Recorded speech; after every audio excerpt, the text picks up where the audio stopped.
Yipe, Mpetuashte, Wambli Watakpe, and Ichiape. My name is Sean Sherman. I said in my language, Lakota, just welcome everybody, good day. And my Lakota name is Wambli Watakpe, which translates to charging eagle, which sounds pretty rad, but when I got older in life, I realized it just meant I spent way too much money on credit cards. I currently live in Minneapolis, Minnesota, which is the homeland of the Dakota, the Anishinaabe, and Prince. And it's been a really good place for me. But I grew up on the plains of the Dakotas. I grew up on Pine Ridge Reservation. I grew up just out there wild, because we were teasing today. But, growing up in the 70s, raised by boomers, they didn't really raise us. They just kicked us outside till dark. And basically, we just tried to, stay out of trouble or at least not get caught for the most part. But, we had a pretty open, childhood. We ran around. We didn't have a lot of supervision. My parents would be like, where are you running off to with those 22s? They'd be like, well, we're going to go down to the dump. And they'd say, well, bring the dogs with you. And that was, again, parenting back in the 70s on the res. And but we had a lot of freedom. So I spent a lot of time outdoors. I only had like 2 channels, maybe 1.5 really. So TV was never an option. We weren't allowed inside anyway, so it didn't really matter. So we spent a lot of time just running around. And the plains are wide open, and Pine Ridge Reservation is also, there's a lot of the Badlands in South Dakota as a part of the reservation. It's a very wild space. It's very open. There's big skies. It's kind of place where you can see a storm coming for like 8 hours away. It's just, and I just loved being out there, growing up like that. And we also spent a lot of time in the Black Hills of South Dakota. And if you've never been out to the Black Hills of South Dakota, it's just a really gorgeous area. And I was just out there last week. But it's the spiritual center for Lakota people. It's a really old group of mountains, and it's a really beautiful space. So again, just a lot of freedom running around. So my journey just really kind of came about, I started a company called the Sioux Chef in 2014, and it was really just a play on words. I thought it was just funny, and I dated myself earlier because I said I had the email handles Sioux Chef at Hotmail and Sioux Chef at AOL early on. And anyways, it came about really just wanting to understand, because growing up on the reservation, like Pine Ridge Reservation is the 3rd largest reservation in the United States, so it's a pretty large area, and I just it's like the last treaty we had with the United States government basically covered that whole area in orange. But after they discover gold, then it shrinks down to almost nothing rather quickly. And as Lakota, we were still fighting the U.S. government until the turn of the century, because they don't discover gold until 1876. And they don't, Wounded Knee Massacre happens in 1890 as people are coming back down from Canada. And we're still having a lot of battles, throughout that whole time period. And so, when I had my epiphany, it was really because I had gotten into foods early on. I had moved to my mom moved us off the reservation right before I started high school. We moved to the Black Hills. I started working in restaurants when I was only 13 years old. And I just did that all through high school and college. And then after college, I moved to Minneapolis. I turned into a chef at a rather young age. I was about 27 when I got my first chef job. And I learned a lot in the city because there's a lot more food, there's a lot more culture out there, and I was able to just really kind of take it all in, So I worked at my first chef job was at a Spanish tapas bar, not a topless bar, but a tapas bar. And then I just studied all sorts of stuff. I learned, I learned sushi, and I learned how to turn the lights on with my eyes, just blinking.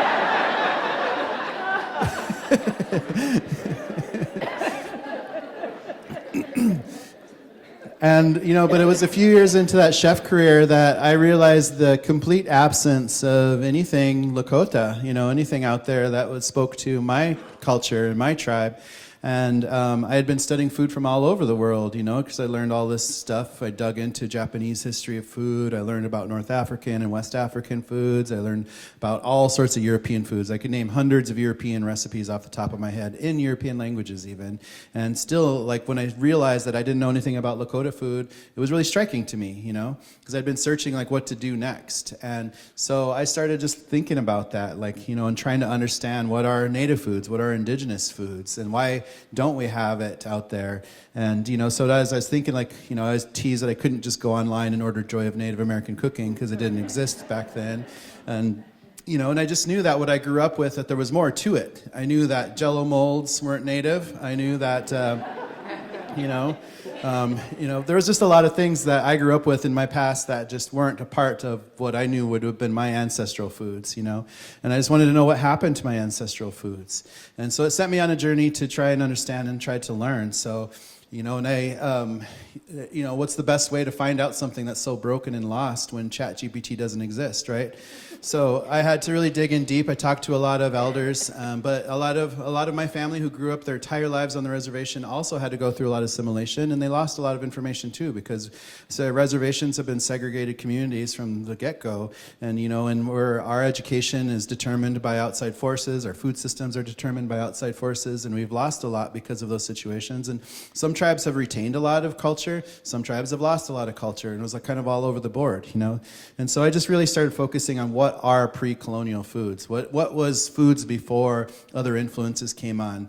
Because I remember talking to my mom, is like, my grandparents died right out of high school for me. It was like, did your parents leave any kind of like recipes or cookbooks or anything? Because they were First Nation speakers first. They spoke Lakota growing up, and they were the first generation of kids that had to cut their hair and learn English. Because again, like it wasn't very long for my family. I only had to go back less than a century because I was born in 1974, and like I said, they don't discover gold until 1876. So within less than a century, things have been dismantled pretty quickly.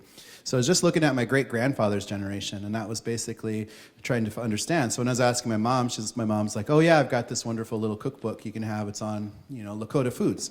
So when I see her next, she hands me this little paperback cookbook, and it's like, sweet. But when I start looking through it, it's like, this isn't what I'm looking for, because I'm trying to find native recipes that don't have Campbell's cream of mushroom soup in it, number one.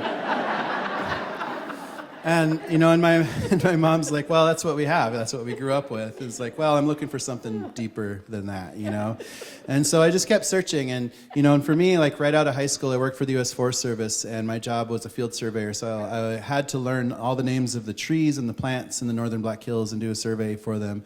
And that knowledge really helped me later on, because I knew there was a lot of plant diversity, and I knew that my indigenous ancestors had a vast knowledge of the plants outside around us, and I know that those plants weren't in the normal Western diets that I had learned to cook as a modern-day chef by learning a lot of French cuisine and Italian cuisine and Spanish cuisine and stuff like that. So I was using all these ingredients from Europe, but how come we weren't using these ingredients from over here? So it sent me on a path to try to understand all those pieces. And as I started piecing it together, I started asking myself questions like, why did we lose all this information? And it set me on a path of understanding U.S. history in a better light too, because then I had to really dig into what happened to us as indigenous peoples, and why aren't there Native Americans in every single city, in every single region, especially on every single tribe, And I just feel like there needs to be more understanding out there, so I just took a deep dive into U.S. history. So I always like to start the talk here, because when I started using terms like pre-colonial, decolonizing, things like that, a lot of people didn't know what those terms meant. And so for me, I like to start at the beginning. So the easiest way to understand what are colonial foods is you have to understand colonization. And if you're going to understand colonization, the easiest way to do that is to Google it. So if you Google the term colonization, or colonialism, it's the policy or practice of acquiring full or partial political control over another country, occupying with settlers, exploiting it economically, which is not unique to North America, obviously. It's not just about Native Americans in the United States, but everybody in North America, from Mexico through Alaska, through to Canada, U.S., but it's also happened to people all over the globe, Central America, South America, Africa, India, Southeast Asia, Australia, New Zealand, places like the Sami in Northern Europe. There's indigenous peoples from all over the world that colonialism has affected and is still affecting today, and it set me on a path to try and understand how do we reverse that? Or is there a possible way to reverse that? So what does it mean to even define colonization? Or how do you decolonize something, And so for me, I feel like my philosophy around decolonization isn't pretending colonization never happened and living in a museum piece. It's more about understanding the values that colonization normalized in our lives and understanding what colonization did, because colonization not only brings on a lot of stolen land, a lot of resources being ripped out of the earth, a lot of dehumanization of people of color and mistreatment of people of color in general, a lot of focus on individuality and capitalism, and just comparing those values to indigenous communities of what people were doing to live like so symbiotically with the world around us for so many countless generations, you know? And so for indigenous peoples around the globe, like we work together as communities to make sure that we had enough food for our own community and also created surpluses for communities around us.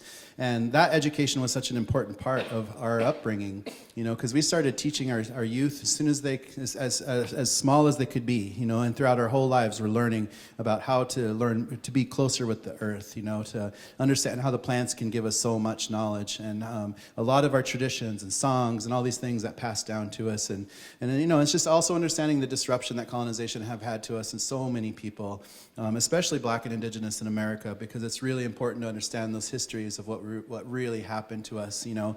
And we're at a weird time in history because so much of our own histories are being taken away from history books completely, you know. They're just completely removing them out of discomfort, basically.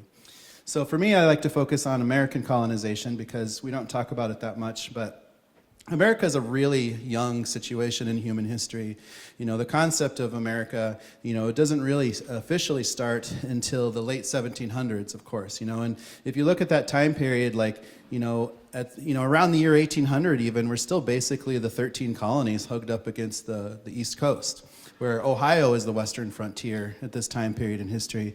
And 1800 isn't that long ago, you know? And the reality of that, because there's buildings out here older than the year 1800, right? And then so, like, you know, in 1800, like, the reality is that most of this region of North America is still stewarded by indigenous peoples, as it always had been. And there's a lot of communities living the way they always have been. And some have extremely advanced agricultural systems, like out here. Some of them just had really great ways to live with the earth and live with the land and live with the sea, live with wherever they might be. And there's a lot to learn out there. And we don't even really define what is the continental United States until the Treaty of Guadalupe in 1848, you know? And so for our government, we get othered right off the bat as indigenous peoples, because obviously most of you guys have seen this, but written into the Declaration of Independence, which is like the Dear John letter to England back then at the time, was basically, you know, we get called out as merciless Indian savages right off the bat. And so, like, when you're looking at the value that we had as indigenous peoples back then in the eyes of this young up-and-coming government, the only value we had was the land that we stood on. Because people like George Washington, really, they were just out there illegally surveying, and they were upset with King George from keeping them from taking over more and more land spaces, you know, and using a lot of their resources to police that.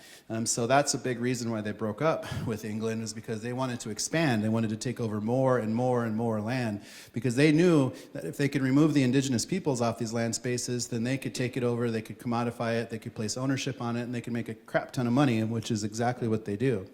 So one of the first things that happens after the United States is born is the Northwest Ordinance in 1787, which basically is the roadmap for how they justify this theft of land space, of taking over these land spaces, commodifying it, moving forward. So when you fly east and look out your plane window and you see, this kind of situation, that's a direct result of that same ordinance from way back then.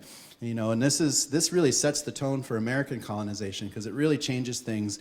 You know, it's different than what was going on with the European colonization that was kind of happening all over the place too. And it's important to remember how quickly the violence happens against indigenous peoples, because at the turn of that century, again, remember, they're just like the colonist states are just kind of hugged up against the East Coast. There's a little bit of colonization happening down in Mexico, like Southern California. But during this time period, things move fast, and this gets to be really dangerous for indigenous people. And we lose so much land. We're forced out of many places, immense violence happening in so many different areas against us. That's completely justified every time. Places like California wipes out its entire indigenous history in almost a decade, in around 1850. They do a census in 1873 and find only 14,000 living indigenous peoples left alive in California, and they had a bounty system of up to $200 for the body part of an indigenous person, which was where a lot of bounty hunter stories come into play. And Minnesota also had a bounty system, I think, so did Arizona. But we... by the turn of this century, within a single century, after over 80% of that landmass was stewarded by indigenous peoples, at the turn of the century, less than 2%, only because of the reservation systems, is held by native peoples. And it's a different situation because we don't really own the land. We're more stewards of the government, So it becomes really difficult. And so during this time period, of course, we see an immense destruction of crops and seeds because there was an immense amount of agriculture happening, especially in places like where we are today, and just a lot of amazing agricultural experience coming out of these tribes, you know. And, you know, the very first president, George Washington, one of his first moves, which you guys probably know in this region, was sending out General Sullivan in 1779 and ordering the complete and total destruction of all the tribes. And he basically wanted the enslavement of everybody, despite age or sex. And, you know, calls for that because that's just, and then so General Sullivan sets out that single summer between May and September and basically accomplishes that in a single summer. So he writes back to George Washington at the end of the summer and says there's not a single site of an Indian on this side of Niagara, you know. And he's talking about destroying massive amounts of amazing, beautiful agriculture and townships, just like we were showing me, like, you know, the diorama of what was going on here and how much advanced, cool stuff was going on, and they just burn it all to the ground, you know. We have no idea how many amazing heirloom seeds are lost during these kinds of situations, because this isn't a single situation. This happens, of course, too, over and over again across this next century. And I always use this in my talks, just talking about how this name of U.S. president still lasts today, which literally translates to town destroyer because of that history. But we see this U.S. government doing all sorts of this stuff over this century. You know, we see the Homestead Act of 1862, the Morrill Act of also 1862, which creates half-breed scripts, which also creates land-grant universities, which we call land-grab universities, and it's a history worth learning about. We see the Dawes Act of 1887. All of these policies and practices coming out of the American government to basically continuously justify violence and theft against indigenous peoples in the land spaces that they were stewarding. And it's just so much intense, open racism and violence. This was a poster that was out in Denver gathering militia, because we didn't even really have a full military until towards the middle of that century anyways, post-Civil War.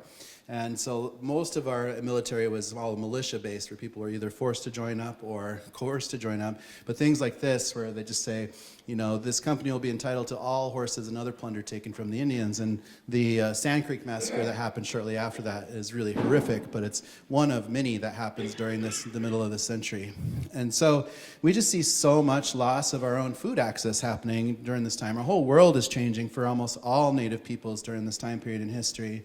And, you know, if anybody has watched the Ken Burns documentary about bison, he digs into this history a little bit too, because this is a very intentional act by the U.S. government to wipe out this animal with the sole purpose of hurting the indigenous peoples in the West that were kind of holding them back, especially like people from where my community comes from, with the Oglala and the Lakota, because some parts of my family, like my great-grandmother grew up with Crazy Horse out there in Powder Creek River area in Wyoming. And my great-grandfather fought in the Battle of Little Bighorn when he was 18 years old on the Lakota side. So like we were still battling all of this stuff, you know. But the U.S. government is trying to do everything they can to wipe us away because they want the land spaces, and that's basically it. And this history is out there, like, you know, things like this. Kill every buffalo you can, because every buffalo dead is an Indian gone. And that's just the racism that we were facing with. And it's just been a rough go, you know. But what's really been damaging to us as a Native peoples was really the loss of our own education systems. So if you take a moment to identify what is Indigenous education was just everything we should have learned as children growing up, you know. Thousands of generations of knowledge that should have been poured down to us from all of our ancestors of how to do everything, how to identify plants, how to respect the plants, what songs to sing to the plants, what offerings to give to the plants, you know, how to respect the animals and break down and not waste anything, and the resourcefulness, and all these lessons that we should have learned, all of our traditions, all of our music, all of our language, all the star knowledge, all these things should have been handed down to us. But for so many of us, we start to lose a lot of this information because of boarding school systems, residential school systems, and assimilation. So this assimilation is really dark history for us. There's a movie that just came out, or it's coming out, that I saw in Sundance Film Festival this year called Sugarcane, which is the name of a community up in British Columbia. And it chronicles a single family trying to uncover what happened in their own community. And it's really dark because the boy discovers that his father was basically his grandmother was forced to give birth after being impregnated by one of the priests, and they would get these young women, these young girls pregnant, and then literally just throw the babies in the incinerator. So they found his father in an ice cream bucket right outside, and the milkman found him before the baby was going to get thrown in the incinerator. And unfortunately, this was too normal of a practice at so many of these schools, and this was just like one instance of one school in Canada. Because when this starts off in Pennsylvania and at the Carlisle Indian School, which is now a war college, but they're just trying to turn these young kids into something that they're not. They're trying to civilize them, But all they're doing is layering trauma on these kids, because these kids are forced to deal with all sorts of physical abuse, mental abuse, sexual abuse, and death. There's a massive graveyard still outside of Carlisle Indian School today, and a lot of these kids don't make it, And when I was talking to one of the historians there, they said one of the punishments that they would give these little children was if they got caught speaking their language or singing their songs, one of the punishments was making them brush their teeth with pumice stone for minutes at a time, And these are little children, and these children are forced to go to these situations. And these boarding schools pop up all over the U.S. and all over the territories out there at the time, and of course all across Canada, where they're called residential schools. And it's just a really dark history, because everything's being replaced. We're being forced to speak English, to learn Christianity, to learn a lot of servitude, and it's a really, really harsh experience for a lot of people. And this trauma still rolls through a lot of our communities today. We still have a lot of domestic abuse, physical abuse, sexual abuse, chemical and alcohol abuse, and all these things. And it's a direct link to a lot of this trauma that was given to this time period of our ancestors in history. But watch out for that movie Sugarcane, because it's a really powerful movie, and I think everybody should watch it to really understand a piece of what happened out there. So what happens in the 1900s? The 1800s are dark. 1900s, we're not actually citizens until 1924. And they realized that they didn't have the right kind of legislation for us then, so they had to create the Racial Integrity Act of 1924 also, which is worth digging into. We also go through 2 decades of Indian termination and relocation policies, which creates a lot of urban native populations in places like Chicago, Oakland, Minneapolis, Denver, and so forth. And then what's never talked about, but I think should be talked about more, is the Indian adoption era between 1941 and 1967, which is basically 3 decades.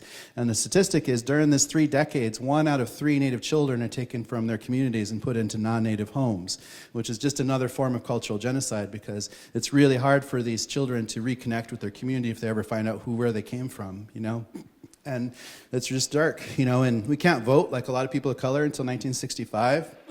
When I was growing up on Pine Ridge, our South Dakota government wouldn't allow us to vote until the 80s, because they wouldn't take votes from unorganized counties, which just meant the tribal counties, And today, we have a very not great governor in South Dakota, Kristi Noem, and she's actually banned in every single reservation right now today. Every single reservation has banned her from their land. So she's not allowed to step foot in almost 20% of the state that she's running, And so we also can't even celebrate our own religions openly until 1978, which is in my lifetime.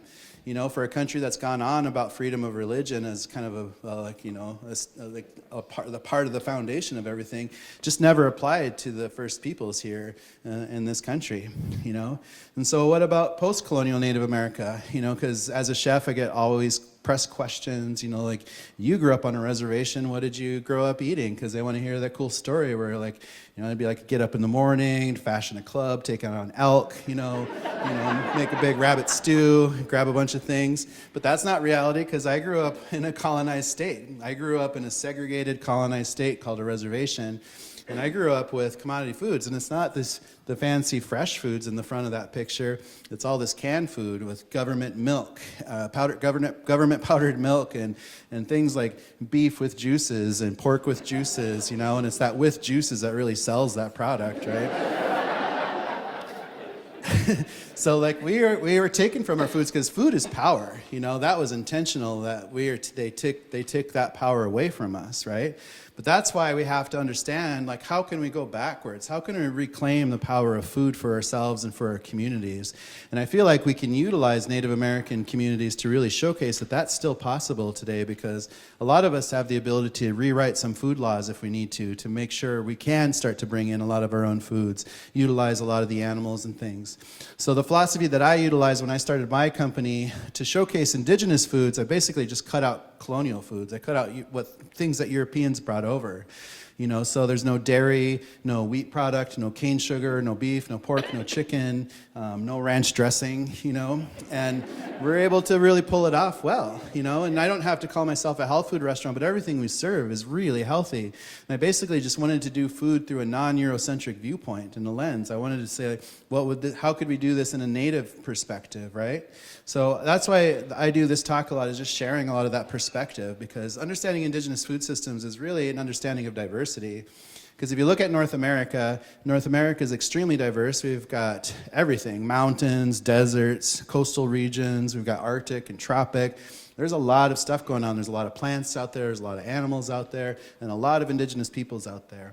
And if you want to see the diversity of indigenous peoples, just realize that indigenous peoples are living in every single part of North America, from the hottest to the coldest, and everywhere in between. And one way to see the diversity is looking at language maps. So if you look at language maps, you can start to see this amazing diversity. And these are very generalized maps on top of that, because within these big color blocks, there's all sorts of other dialects and other languages that aren't listed in this, because it's hard to map, really, But it's just a matter of, it's a patchwork of diversity, And there's so much to explain, because today we still have 634 tribes in Canada, 574 in the U.S. 20% of Mexico identifies as indigenous, and there's obviously a lot more indigeneity down there than people are identifying with, too, because you could just see it in them. Like, we just look more native than we do French, for example, And if you compare, if you compare indigenous territories to the colonial settler states, there's really no comparison, It's just all diversity, And again, it's hard to map.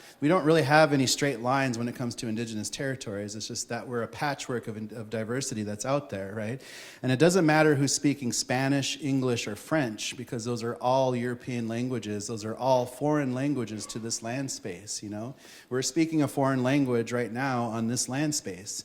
And so it's important to understand the true diversity of the land that we stand on, and understand that diversity. We should be celebrating that diversity, not trying to homogenize it and making it the same all the time, And we have a lot of work to do, because I like to use this map just to showcase, if we broke down what is the use of the size of the land spaces that we have, where everything is going. So much of that is just going to these big industrial pieces, like cattle is one of the biggest things. It takes up most of the land space in the United States. And we just have to be smarter, because things are changing in the world. Like, climate change is real. It's happening in real time. We tapped maples 7 weeks early this year, and that's not a good sign, And we're going through water crisis in many parts of the states, and we're not being smart right now.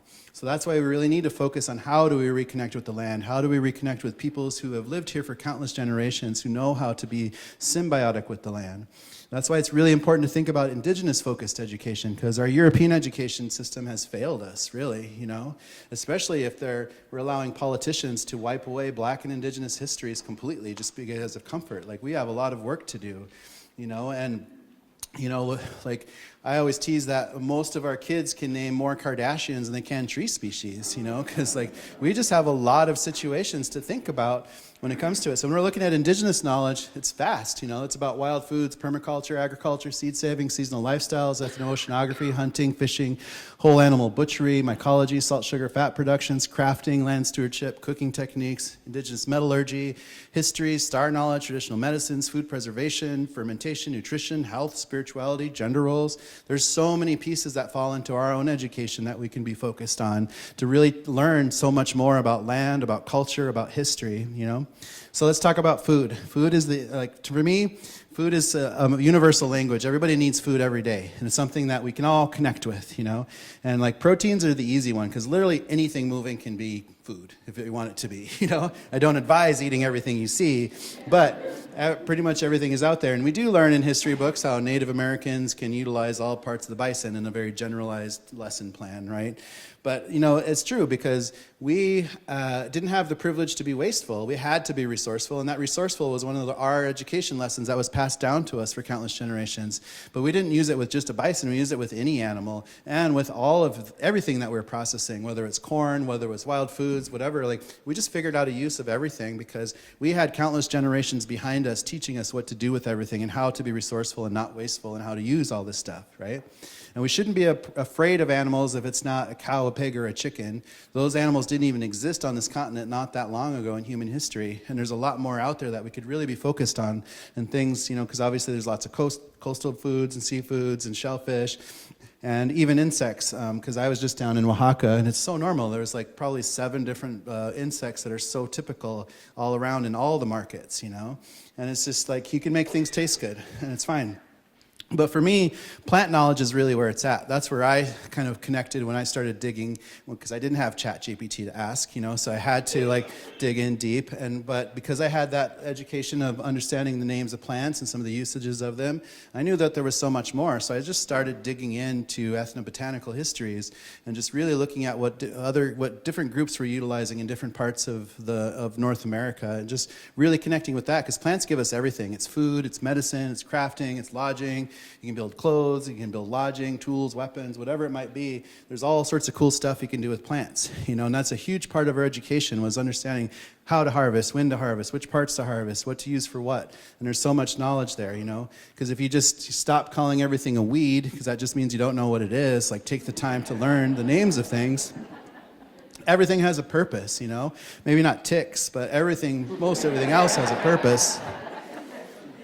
And it's important to think about, as humans, what are we, all these different areas, what were we using for building blocks? Because as humans, we need certain things, We need minerals. We need to get energy from carbs or fat, We need to understand, because I grew up where we used, obviously, a lot of bison, for energy, but we also had a lot of tubers. This is a wild prairie turnip that we harvested that basically grew everywhere the bison went. But when the bison were killed off, and cattle ranching came in and barbed wire fences came in, we started losing a lot of the natural paths of how Timsala flowered and moved around too.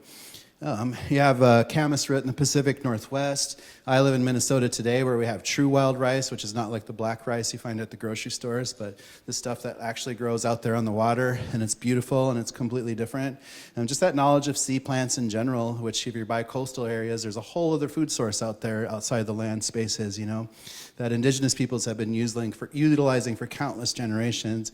Or if you're in the deserty areas where all the plants look like they want to hurt you and maim you, and they will. But I just feel like it's silly to use the term food desert, because indigenous peoples that lived in the desert saw nothing but food around them, because they knew how to look at the world through that perspective, All they saw was food and relatives around them, and they knew how to live with them, and they knew how to be a part of them. And then agriculture, which is obviously such an amazing, important history out in this region. I love the agricultural histories out here. They're so amazing, But we're taught normally that this is the pinnacle of agriculture. This is what we're doing, But we know how dangerous this is, because this style of agriculture, we know the amount of chemicals that it takes. And this is really just, we're kind of like lab rats, really, when it comes down to it, Because, what's going to happen when we have been microdosing glyphosate for the past 20 years? We're going to find out rather quickly what that's doing to us, and it's not going to be pretty. So if you look at indigenous agricultures, you have to understand that corn culture stretched such a vast area, from the bottom of Mexico all the way into South America, but all the way up through most of Mexico, throughout the entire Caribbean, all the way up the eastern seaboard, all the way up the Missouri and Mississippi river valleys, and basically everywhere in between. There's so much corn culture, but also other things, squash, beans, sunflowers, chilies, and so forth. There's just a lot of cool stuff on top of that huge ethnobotanical knowledge of utilizing all the rest of the plants around us, right? And if you dig down into Mexico, you can kind of trace corn cultures, of how it migrates north or south, whichever direction you want to go towards it. But Mayan culture, they had it down. They had vast amounts of knowledge of sciences and architecture and agriculture. and there's so much cool stuff that comes from this. And like you can follow it northwards, like where is Mexico City today, where they were feeding hundreds of thousands of people, utilizing those same crops that the Mayans were growing.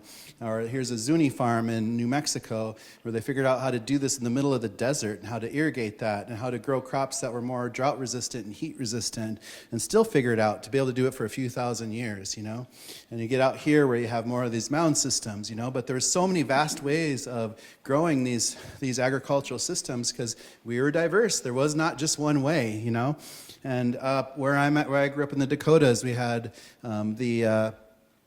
we had more row systems, So this is a Hidatsa woman named Buffalo Bird Woman. There's a book out there called Buffalo Bird Woman's Garden. That's a really great look at native agriculture from not only an indigenous perspective, but also a female perspective, because the females never get into history, let alone somebody of color.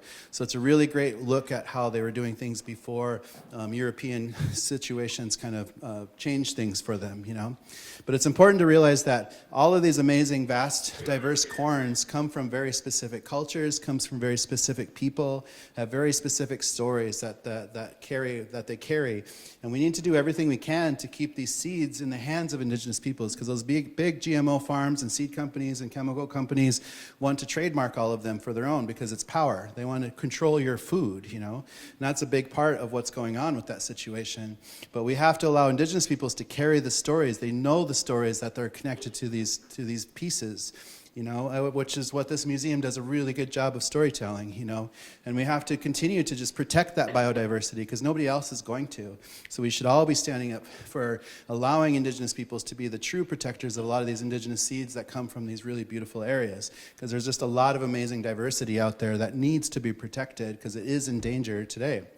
So decolonizing our food systems, so trying to take all of this knowledge and do something with it, paying homage to our ancestors, and just thinking about all of that diversity and all that beauty, and understanding that indigenous foods really are medicine to us, for anybody, and because by cutting out, if you go to my restaurant in Minneapolis, it's called a Wamni, you're not going to find sodas, you're not going to find ranch dressing, you're not going to find plants that taste like a bratwurst. We're not going to find all these things. We're just going to find true, real food that tastes like where we happen to be, And there's just so much, because the whole restaurant is gluten-free, dairy-free, sugar-free, soy-free, pork-free, right? It's just not free, but...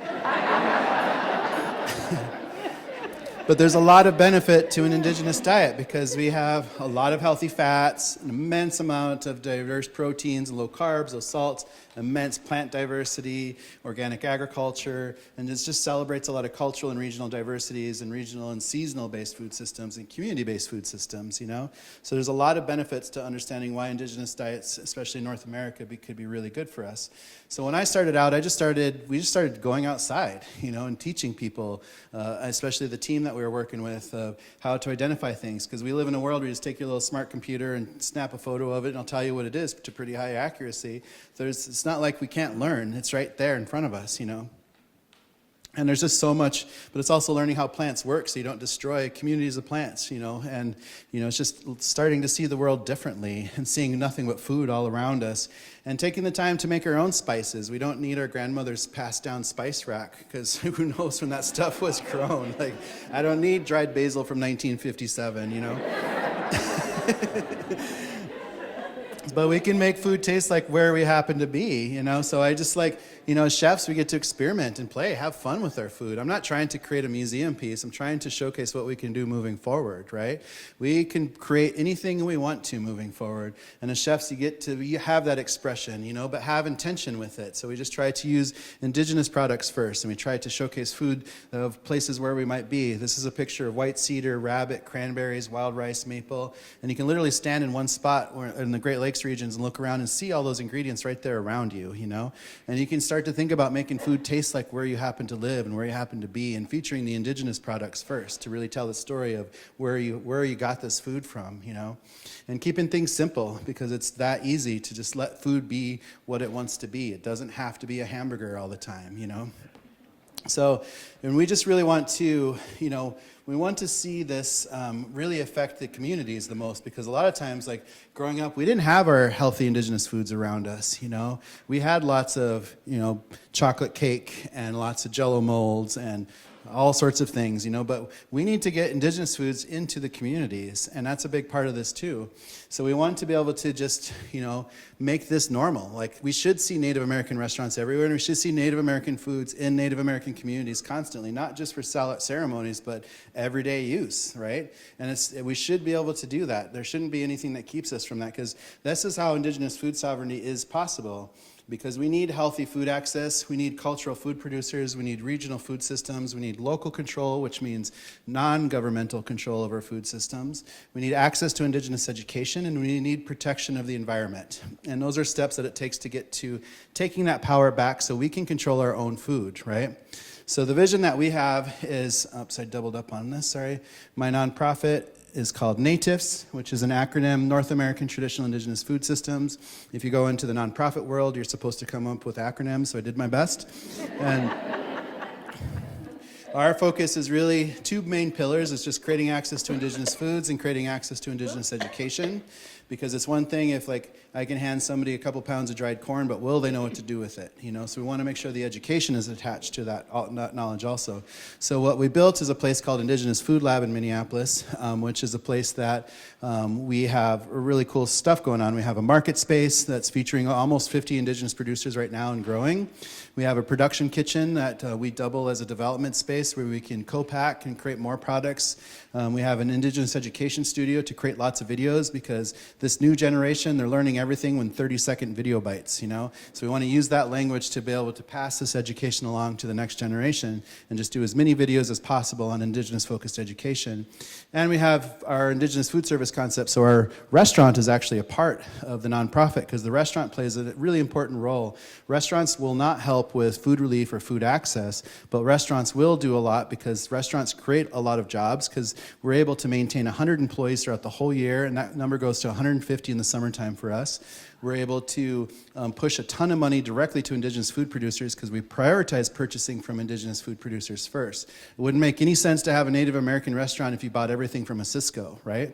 So we want to make sure that we are purchasing our food directly from indigenous producers as much as possible, and because we have a successful restaurant, we're pumping tons of money, tens of thousands of dollars directly to indigenous food producers and helping them to grow also. And so we just really want to change the way people think about food, about creating these access and distribution points. We want to get more and more of this food directly into the communities themselves. We want to work on just creating the way we think about Native education differently, and just put out a bunch of education resources for people to think about things, so we can create education that's not from a Eurocentric point of view. Because Eurocentrism just has kind of invaded everything, literally. They put themselves at the top of academia, medicine, of food, of all these things, but there's so many beautiful perspectives around the world, and we should be learning from everybody again, and that's a part of really celebrating diversities. And let's see. So this was an example. Sorry, let me go backwards. Going the wrong way. I think this is a quick video. If it goes. So this was just a little example. I don't think there's any sound, which I don't need the sound. But this is our friend Anona, and this is some of the videos she's working with our education team, and they just doing 5 of these videos every week with different food products. They're making the sun cookies like you guys had today. So they're just doing little things and showing how easy it is to play with food. And so our goal is to put this on the back of these videos, like a QR code on the back of a lot of these products, so people can go directly to them and just see that right there. And again, like I said, we're prioritizing purchasing from indigenous food producers first, and there's just so much creativity that can come out of that. So try making a dessert without dairy products, flour, sugar, it's absolutely possible, because we can do all sorts of fun stuff using these native products, And we just really want to push this education so we can see more community gardens happening, especially in indigenous communities. We want kids to get their hands dirty in the soil, And we want to be able to create more permaculture landscapes, which just means just putting food everywhere, basically. There's no purpose of lawns, right? I have this shirt because somebody made this for me, because I always come and talk and say lawns are fucking stupid, because they are. They're a huge waste of space. They don't do anything for us, and we should just be putting food plants everywhere. There should just be no reason not to have berry plants everywhere, wild gingers, wild onions, whatever you want. Like, we can landscape any way we want to, and I know we can, because if you go to a place like Palm Springs, California, they have 120 golf courses in the middle of the fucking desert, And like, if we have the ability to turn the desert into that, like, just think about if we did that for the purpose of food instead of trying to keep golfers' shoes clean, We could do so much more, So we have the ability, but we just have to be smarter, because we are going through a water crisis, and we're allowing things like this to happen, and companies like Nestle to come in and take as much water as they want for less than pennies of a dollar, percentiles of pennies on the dollar, just to make plastic bottles to create more trash for us, So we have a lot of work to do out there, and there's a lot of business opportunities. My first try was creating a food truck called Tatanka Truck, and when we opened, we wanted to do just healthy native foods in the style that we're doing. We didn't know if it would take off, because we thought once the natives found out there was no fry bread on this truck that we were just going to get run out of town. But luckily, they didn't run us out of town. And it did take off really well. In the restaurant, and being able to win best restaurant in the United States with no ranch dressing, that's a pretty big feat, And thank you.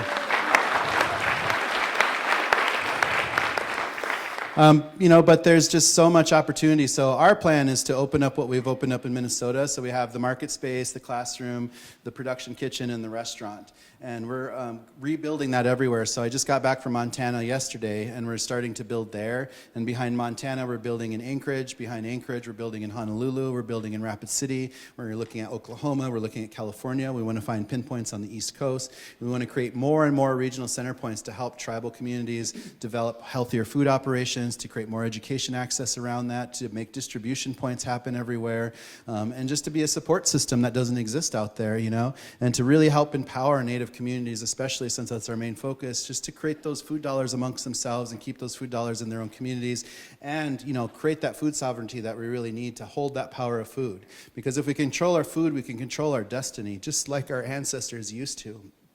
And we can do this, we can easily cross colonial borders, because we can be down in Central South America, Africa, India, Southeast Asia, Australia, New Zealand, everywhere. There's so much work that we can connect with people on a global scale to unwind what colonialism has normalized in our lives, unfortunately, and to really push for everything, of just pushing for appreciating diversity and exploring how we can protect and steward cultures all over the world instead of trying to homogenize everything, And it's a big push, so what can you do? I always say you can support Indigenous initiatives locally and obviously first, but also globally. You can call out cultural appropriation when you see it. You can identify colonialism in action, because it's still happening all over the world today. You can support your fellow humans in need, we can just be better humans in general. We can create a relationship with the plant world, which we should be starting off at a very young age and teaching our children that. We can help dismantle white supremacy, because it's just been too invasive and it does not like being dismantled at all.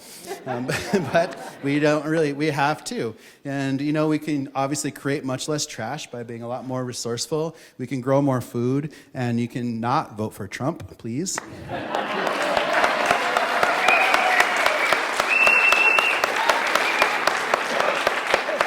And if we can get there, the future will be Indigenous. We can work towards a better future. We can be better humans. We can understand the pain and trauma that was brought on to so many people of color, especially Black and Indigenous in America, and really find a pathway through this by being able to name the trauma and to be able to move forward, to teach our generation, the next generation, something better. The best thing you can do is set up the next generations for success, and that's all we're trying to do, because all this work is ambitious, but I'm just trying to hopefully that it'll just take a life of its own, and this work will go on beyond my own lifetime, We just want to change the world I want to just change the world things were for me growing up on a reservation, where my culture was ignored, my food was taken from me, all these things were going on, and we can make those changes, but we have to work together, and as Indigenous peoples, we have to be connected together, because we are separated on purpose, so we can be stronger together, and that's what's really important. So, and of course, you can always support us. We're a nonprofit, so if anybody has $100 million, there's a tip jar on the way out.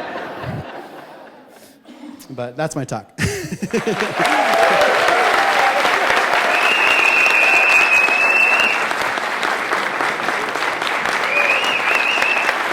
you.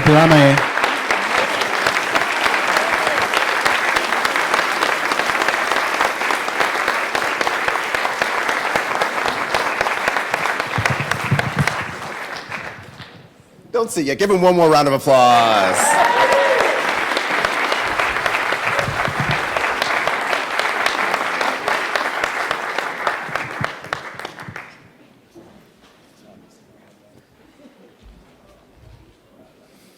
Well, that was tremendously insightful, exciting. I hope that you learned so much. And what we want to do is just take a couple of minutes to go a little deeper, ask a couple of questions, hopefully some things that folks in the audience are interested in. Multiple choice, please. Multiple choice. Maybe I'll do the lightning round. So one of the questions that really struck me, Sean, as I learned about your story, was this idea that you did not grow up eating native foods. And so this was really a process of discovery for you. And I imagine that that invoked a lot of feelings. I know that in my own journey, learning about some of our history, it's invoked feelings, anger, joy. Talk us through some of the feelings that came up as you were on this journey.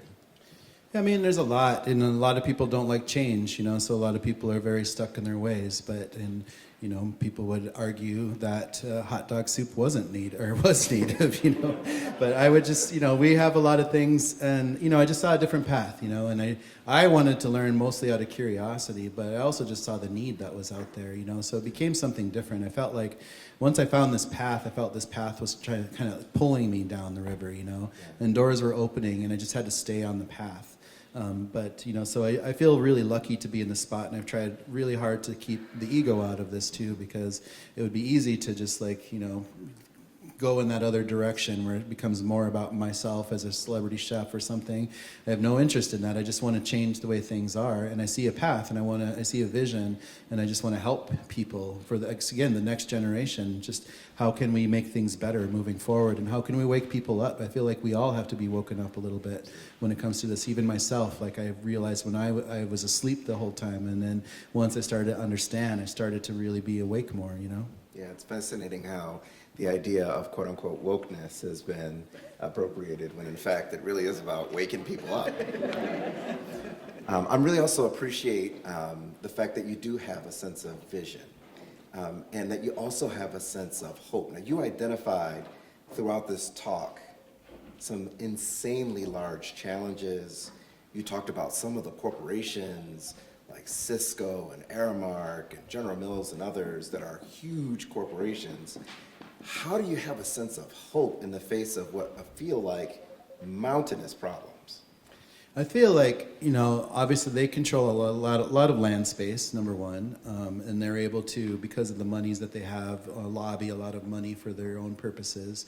So there's a lot of things that are built against it. But I feel like, especially I just think about if indigenous communities across the United States, just to start with, with 574 tribes, all bound together and really started focusing on food sovereignty to support each other and make it a single growth for everybody, that it would be hard to ignore that amount of people, power, strength, cultural identity, understanding. It'd be hard to counter that, because the big corporations, they rely on they try to make things easy. But they make things cheap. They make things unhealthy, and they try to normalize that unhealthiness and make it fun. Drink a Coca-Cola. And there's all these things that those companies try to trick us. With a lot of market and media.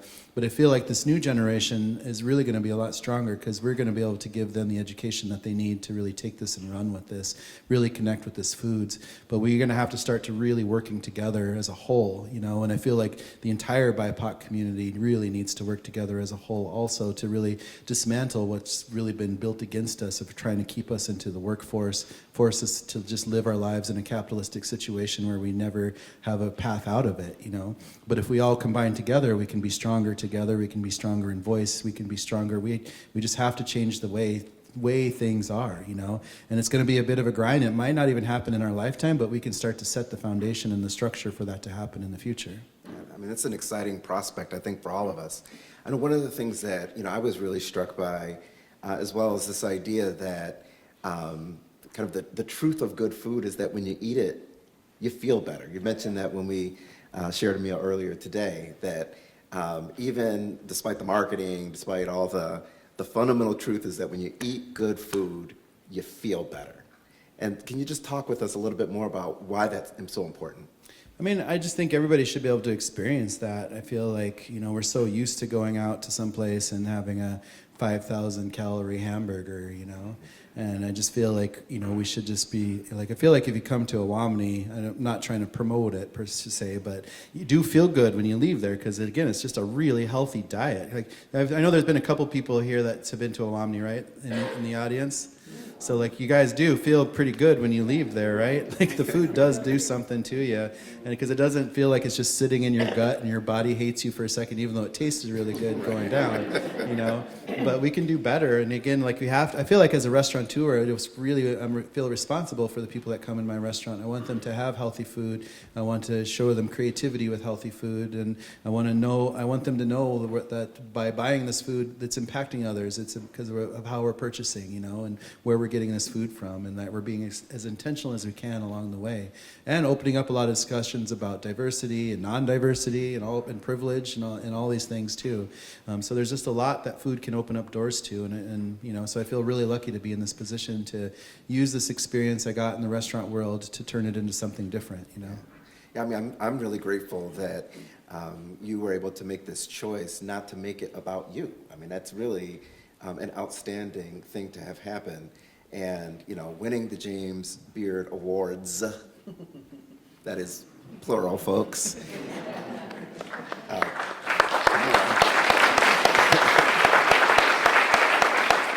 And being one of Time's most influential people last year, I imagine that that has, in fact, opened up some other opportunities.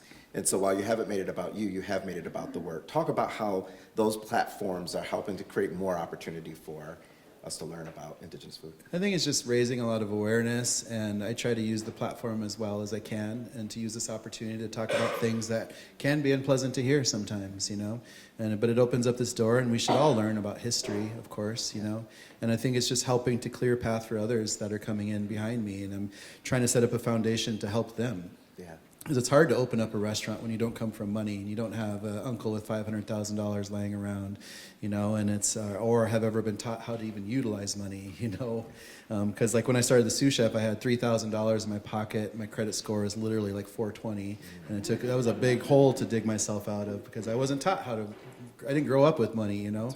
So it's really difficult. So I just wanted to change the way that happens too for others coming in, because I see the same struggles with these really creative young kids that are really passionate about moving into this realm of doing Indigenous foods, but also have to face these same hurdles.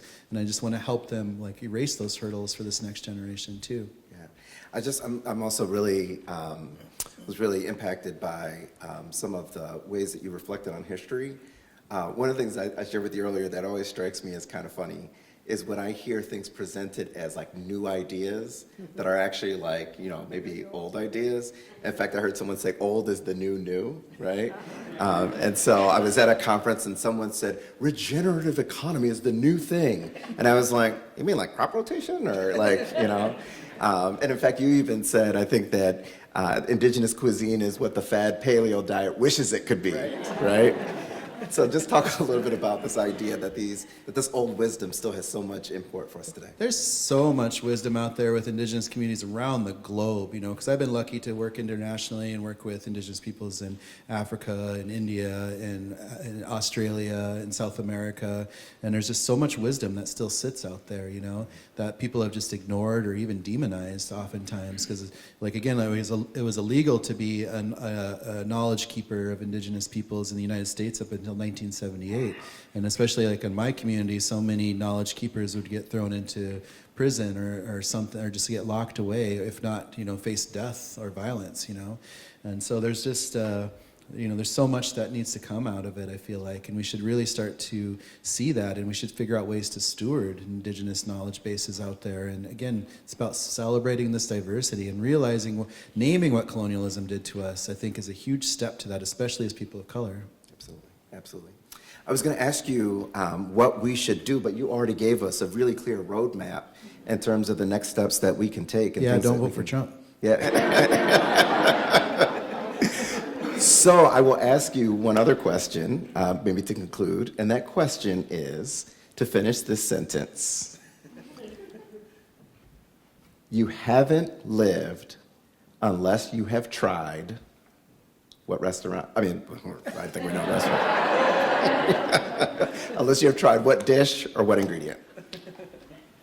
I don't know, those are always hard questions. I know I have to answer, but I just feel like you just really need to try the flavors of things that have been ignored by the Western diet, because there's a lot of stuff out here.